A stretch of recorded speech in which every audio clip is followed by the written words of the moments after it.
Nobel Prizes are awarded to those who have made notable discoveries or efforts for peace. But it's not the only important recognition out there. Those who give service to the Church and the Pope also receive an award of their own. It's called the Holy Cross Pro Ecclesia et Pontificio. Cardinal Frank Rode traveled to Brazil to award the prize to Monsignor João Clá, founder of the Heralds of the Gospel.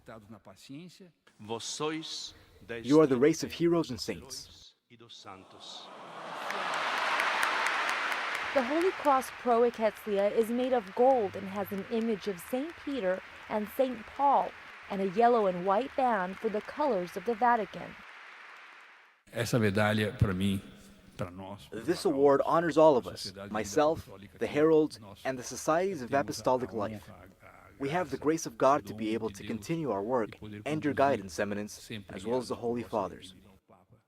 The heralds were also celebrating the approval of the female section and the priestly section of the Heralds of the Gospel. Fue un motivo también más.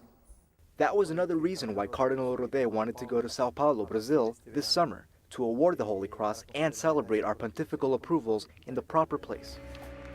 This approval comes together with one granted by John Paul II in 2001.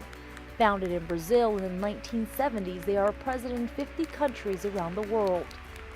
Its spirituality is based on the adoration of the Eucharist, devotion to the Virgin, and fidelity to the Pope.